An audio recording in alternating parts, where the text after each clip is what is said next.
Je m'appelle Fawzi Derbouz, mon nom est personne et chaque mois j'emmène des femmes et des hommes à l'aventure. Il y a 10 ans, j'ai contracté une infection nosocomiale durant une infiltration. Hélas, il y eut un hic et je l'ai eu dans l'os. Abîmé, diminué, je vis au quotidien avec un feu furieux et païen qu'on appelle la douleur. Tel un alchimiste, j'ai appris à sublimer la douleur en force.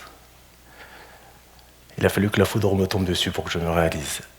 Cet accident, si dur soit-il, m'a forgé. La rage éprouvée, il a fallu que je la transforme pour ne pas qu'elle me consume. Ma mobilité était réduite. Les diagnostics peu encourageants, je n'avais plus d'autre choix. Il me fallait avancer, tomber, me relever, marcher encore et encore. Dès lors que j'ai réalisé que j'étais l'architecte de mon destin, je me suis empressé d'aller défier la vie. Un élan tourné vers les autres, un élan tourné vers l'espoir. La fatalité, je n'y ai jamais cru. C'est pour cette raison que je me suis lancé corps et âme dans la marche. Comme pour résister et repousser le moment où je serai en fauteuil roulant.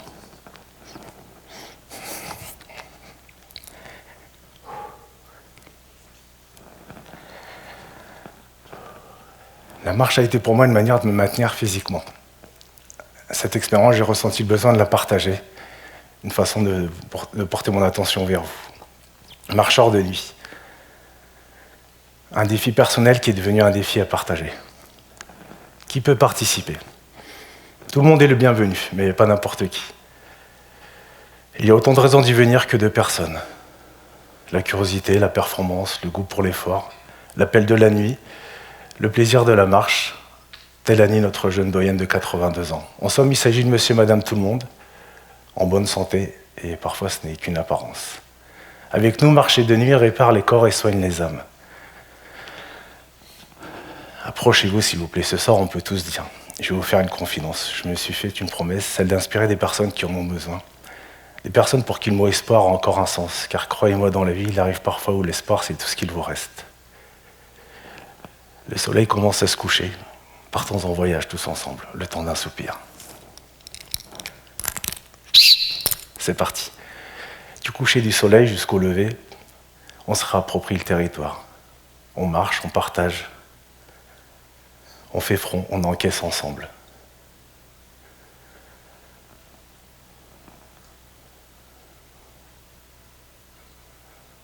Ce soir, la nuit nous appartient. Cette nuit, le territoire est à nous.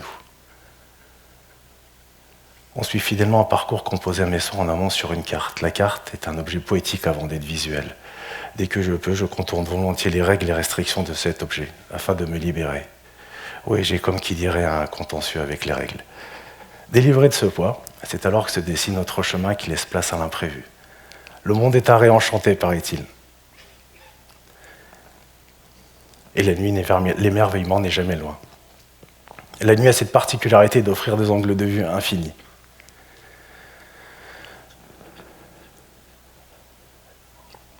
Durant nos expéditions, on redessine le territoire à travers nos souvenirs. Des rencontres, des fous rires, des moments d'exaltation, de la fatigue, de l'agacement.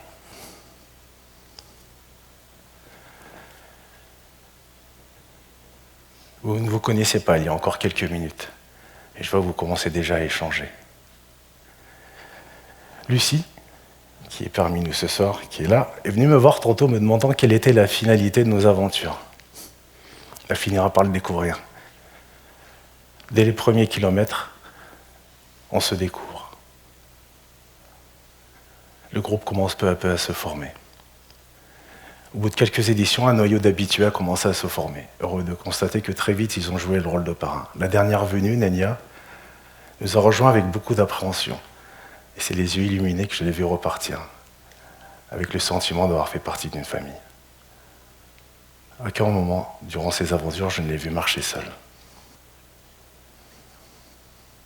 Présent, à l'écoute, je veille à ne pas empiéter sur votre propre expérience de la nuit. Il est important que chacun se la réapproprie et que cette expérience devienne sa propre histoire. La nuit est un monde à part. La nuit, jeu est un autre. Durant nos expéditions, nos rencontres sont éclectiques, composées de papillons de nuit, de noctambules, de marginaux, de clochards célestes. Ça crie, ça vit, ça boit, ça fume, ça souffle. Ça respire et soupire.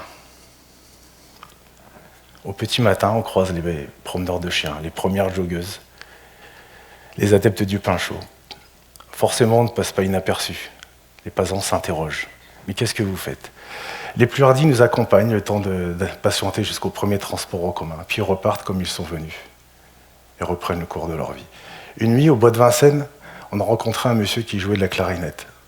Cet homme jouait et compose lors de ses insomnies. Il était venu jouer 1 heure durant les arbres avant d'aller se recoucher.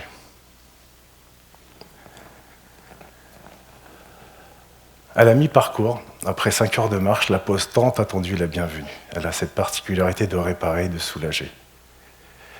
Point d'orgue de cette pause, le lâcher d'une lanterne. Dès qu'elle est allumée, on se rassemble naturellement. Il commence à former un groupe, et dès que la lanterne commence à s'allumer, on regarde tous dans la même direction. Ainsi donc, on observe l'ascension de nos rêves et de nos espoirs. Fort de ce plein d'énergie, nous repartons assurément, portés pour quelques heures. Et en général, c'est vers 3 à 5 heures du matin qu'on rencontre le moment tant redouté, le passage à vide. Durant cette phase, les au revoir sont fréquents. Oui, je ne vous ai pas dit, mais chez nous, il n'y a jamais d'abandon, juste des au revoir. Parmi ceux-là, je repense à Patrick, qui à plusieurs reprises n'a pas terminé l'aventure. Durant le passage à vide, les gens ont tendance à se recroqueviller, à s'isoler, à chacun se retrouver avec soi-même. Quant à moi, l'attention et la concentration sont au maximum. Je dois les soutenir, les rassurer et maintenir la cohésion du groupe. 2 heures avant l'arrivée, il est fréquent qu'on me demande d'écourter le parcours, pour raison de pénibilité, d'agacement, de douleur imprévue, tel Florence ou Régis. Je ne sais pas, je les réconforte. La seule manière de pouvoir les convaincre à aller jusqu'au bout est de les encourager à puiser dans ce qui leur reste en réserve, le mental. Oui, à ce stade, il faut s'avouer que le seul ressort pour terminer est dans la tête. Tel un automate, je répète à l'infini que c'est presque fini, qu'on arrive bientôt. Une fois, j'ai dû mentir à Annie. Vous savez, notre jeune doyenne de 82 ans, sur le nombre de kilomètres. Elle était venue pour s'en faire 36 km, on en a fait 41,5.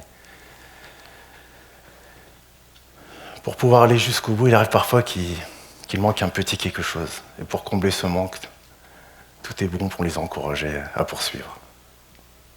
Je repense de nouveau à Patrick. Lors de sa 3e édition, 2 heures avant l'arrivée, il vient me voir pour m'annoncer qu'il comptait nous quitter. J'ai puisé dans mon imagination pour l'inciter à poursuivre. Il a puisé dans son mental pour terminer l'édition. Et cette fois-ci, l'édition fut la bonne, il a terminé. Il m'a pris dans ses bras, nous avons communié ensemble, autour d'une satisfaction complice. Ça a été un grand moment, j'étais fier de lui. Lui-même n'en revenait pas de ce qu'il venait d'accomplir. C'était juste incroyable. Vous vous sentez comment au bout de 10 heures de marche? La fatigue laisse place à la détente. J'ai comme ce besoin de constamment partager, et en général, on a toujours du mal à se quitter. L'objectif a été atteint, on a terminé l'édition tous ensemble. C'est toujours dur de se quitter. On a comme ce besoin de prolonger l'instant, que dure le présent. Mais j'ai pas d'autre choix, je dois me résigner à les rendre à ce monde. Et c'est avec bienveillance que je les observe une dernière fois. Je m'appelle Fawzi Derbouz. Un 27 mai 2014, j'ai contracté un staphylocoque doré. Handicapé et déterminé, j'ai appris à vivre avec des douleurs chroniques. J'ai trouvé l'énergie et la force pour défier la vie et le sort en me tournant vers les autres. À travers la pratique de la marche nocturne, j'épuise une force, une source qui m'est vitale, une synergie qui nous porte tous. Marcher avec des personnes que l'on aime ou pas, partager un effort avec des personnes que l'on connaît ou pas, ça crée des liens. Que retenir de mon histoire? Eh bien, que c'est également la vôtre. J'espère qu'à travers mon expérience, chacun trouve la force pour le porter. Je suis venu vous inspirer et avec vous avancer. J'allais oublier, j'ai une certitude, celle d'être un jour un homme riche, riche de rencontres et de partage. Un homme à la tête d'une banque de souvenirs extraordinaire et marcher avec quelque chose de sublime. Et me voilà en marche pour tenir debout. Marcher pour exister. Marcher par peur de m'arrêter. Marcher pour retrouver un peu de verticalité. Marcher jusqu'en user les semelles de mes souliers. Marcher parce que je peux encore. Marcher parce qu'un jour, je devrais m'arrêter. Marcher deviendra alors passé. Et marcher ne sera plus qu'un rêve. Pour moi, ça a toujours été bien plus que de la marche.